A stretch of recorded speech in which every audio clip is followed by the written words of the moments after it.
Hello ladies and gentlemen, it's Swissmod15 and welcome back to turn number 8 of the Swissmod Hotseat where we place the Swissmanian Empire. Let us go straight into this turn. So the end of turn report, first and foremost, is that the Dutch Empire's top militarily, we only have just a little over half of what their army capability is, and we are 6 financially. Ooh, wow. I just, released all of it. 6 financially. I'm assuming the last place would be Venice, I guess, just given the size of their military, which means we're falling a bit behind with 3rd production, which isn't good, and 6 overall, so we're definitely not in a position that we want to be. But that's going to change this turn, most definitely. We're just going to get this guy heading that way. Who are you? You got this, so we're going to send you right here, and we're going to send you guys right about there. And we're going to send you guys right into here. We don't have to do anything with you yet. I'm going to send you right about here. And, whoops, okay, no, I just want you to go this way.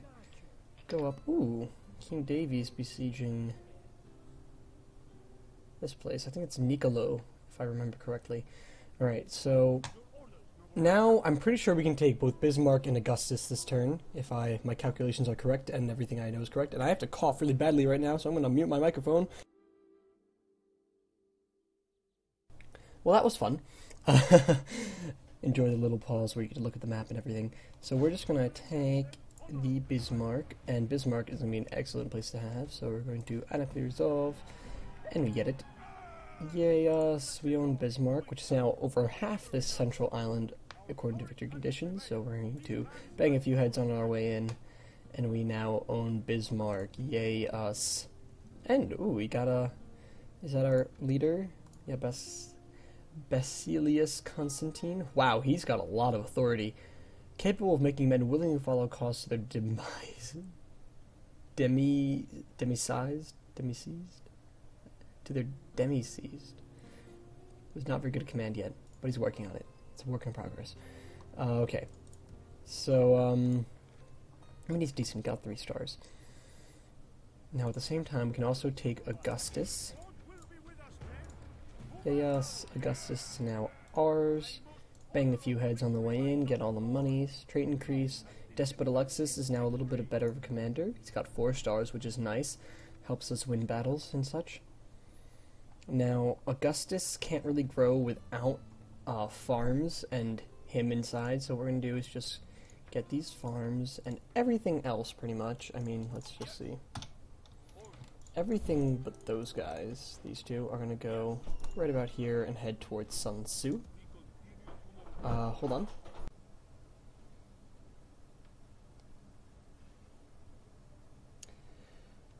Okay, ladies and gentlemen, I'm sorry about that weird cut, but my roommate came in.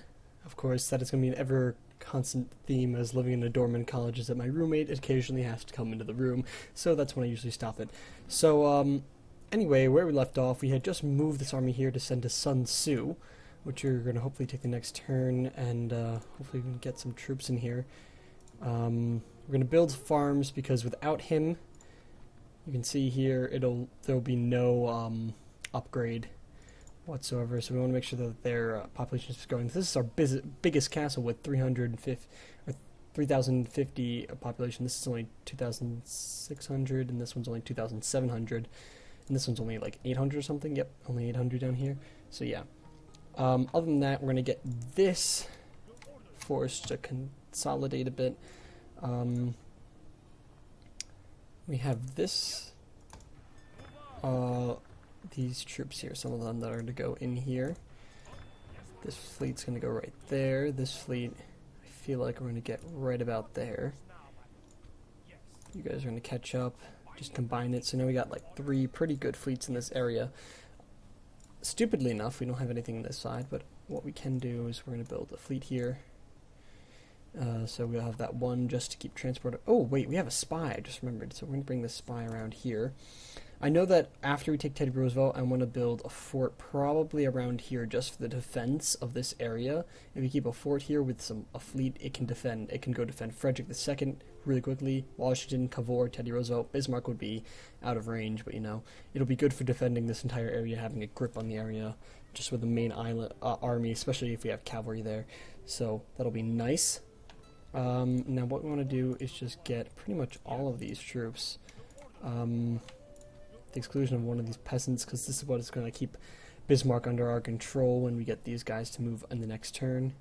So we're just going to besiege. This should be enough. Yeah, this is plenty to keep them inside. They just got some armored surgeons and other stuff inside. So we'll besiege it, build our siege equipment. Okay, let's make sure we don't forget that. And we'll have this army to reinforce in the next turn. And I think I want to do something with this fleet. Maybe... I'm not sure. Not quite sure. Where do we want to go, though? Is after we have Teddy Roosevelt, we could... I don't really want to go on that island. I probably want to focus more on going down this way. So, we could probably try to bring some troops down here, and this will be like the fleet that connects here. So anyway, next idea is to probably get this guy with some troops to head down and take like either this tiny place, even though it's far away, and maybe like Hamilton, which I think is right here, or this is Page. So we can start taking these and consolidating our power here, because we're running out of space here. I mean, England's taken this. He's already taken up here, this the Liechtensteiner region. He has left, kind of skipped Mandela and Niccolo. Niccolo is still under siege and going to surrender in 3 turns. So eventually he'll be able to take it. Probably have it by next turn, knowing him. Or this turn, actually. But we'll see it by next turn. We still have a couple thousand, though, which means that I have stuff to build. Like, it was, I think, these 3 that I want to build here. Because it works out to be literally 0 florins left over. And it was a leather tannery here to get better units. Bismarck, what was it? Garrison quarters. Oh, and the repair. So it was repair and the garrison quarters that I wanted to build. For now, this I can't build, and here was to build a port to increase, you know, function, everything. Over here, build a spine, one of these guys. And then finally, up here, I think I want to recruit a priest, actually, and bring the priest over and start converting the populace, so we'll do that. This leaves us with just 400 left, and now I'm considering maybe building something other than a leather tannery here. This is such an effort. What we could do is build a port here, but port here is not quite useful enough. We already have roads here. We don't need roads there. We could build roads here, but we kind of need the farms first. So, oh, wait, no, we can't build there yet. Like, oh yeah, we can do that. No, we can't. Okay. What would roads give us here? Absolutely nothing. That'd just be literally throwing money away. And typically I'm against throwing money away because money is good. Money is fine. Okay, we don't need brothel here. Okay, leather tannery here. We'll build the garrison quarters.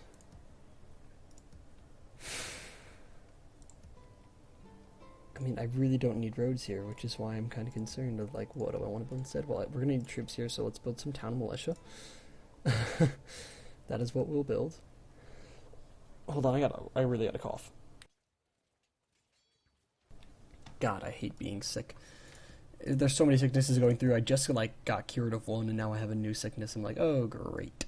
Absolutely fandiddly-tastic. So we got these guys. These guys. I kind of wish I could build... Oh. Maybe I should try to build that. Because this isn't building anything yet. I mean, we're going to build the fleet. But hold on. Instead of maybe getting a port here, which does not have an immediate use, I mean, we kind of do need another port, though. We want to be a naval power. We got to be able to build more than just one area ship. So we're building that indefinitely. And we're getting this guy, and that guy, and this guy pretty much indefinitely. So what we gotta decide is what is not worth getting right now. Another spy, kind of important. Now this is just getting spear militia, which would be good, because it's better infantry overall, but like, god. Such decisions and decisions galore. I don't know what I want to do. I want that guy. This won't be enough. It's not enough. If we decrease that... Alright, I'm lying. I'm lying through my teeth. We're just going to build whatever troops I want to build. And that's how it's going to be. That is the way of life. Yeah. So we're going to build these guys.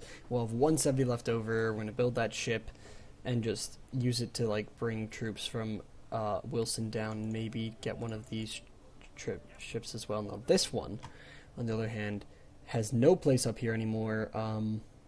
Basically, there's no reason I need them. So basically, I'm going to bring them down.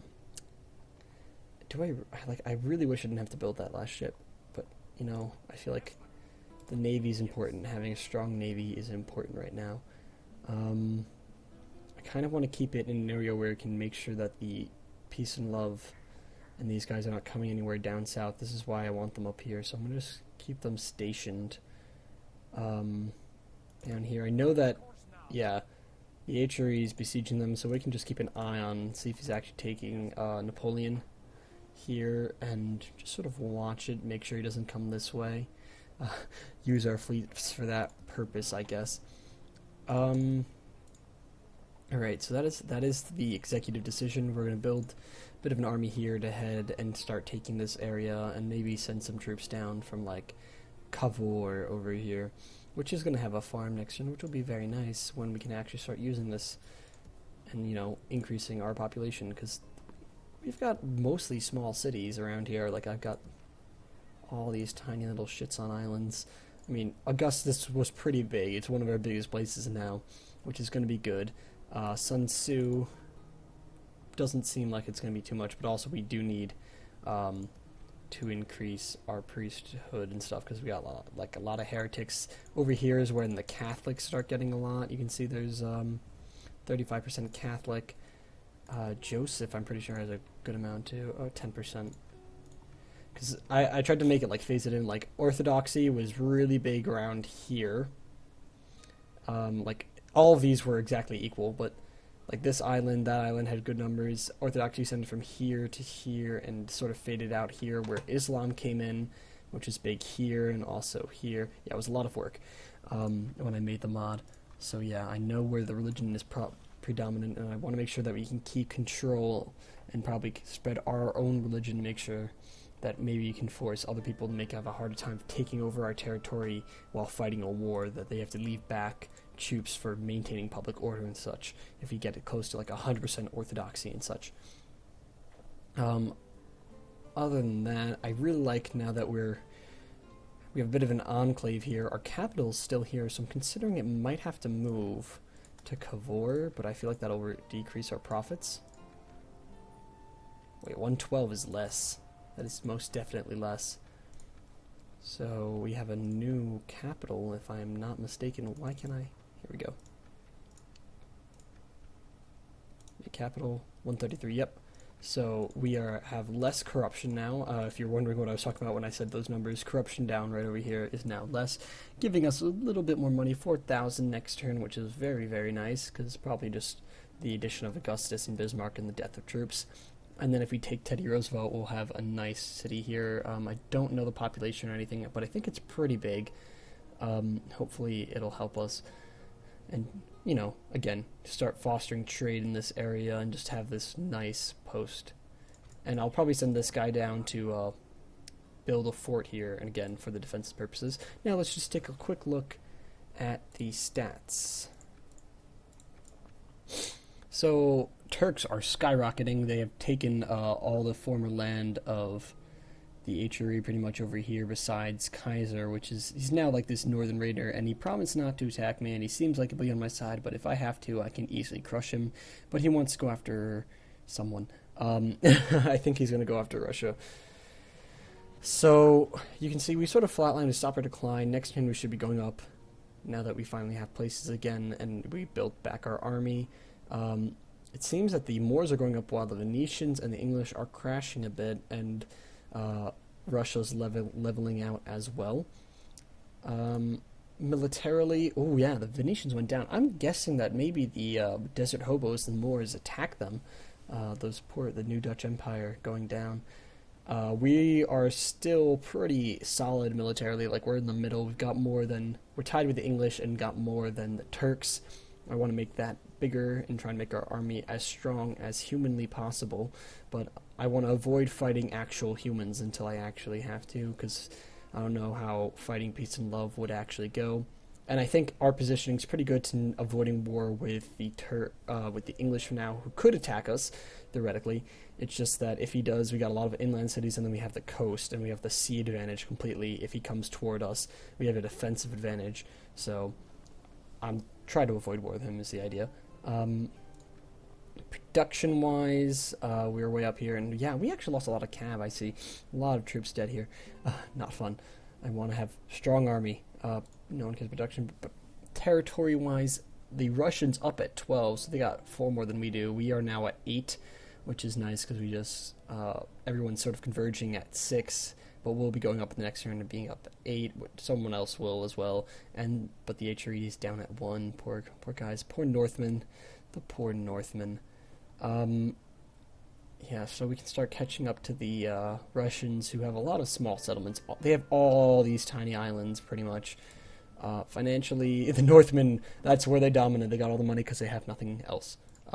Population no one cares about. So that is the turn. Thank you all for watching. Check out the other perspectives, and I just want to make sure I'm right. Yep, Dutch Empire and the Desert Hobos are now at war, so you can check his turn, probably turn 7, yeah, for when he declared war on the Venetians, if you have not seen it, or the Dutch Empire. So they're now at war, and that should be good, because I don't know what any of the situation is. All I know is that right here, all these tiny islands, besides Genghis, are owned by the Russians, who own this island, that island, that other island, and probably a lot here too, and also up here. So they sort of established themselves in this northern sea. So anyway, let's end the turn here. Thank you all for watching, and I'll see you all next episode. Goodbye, my friends.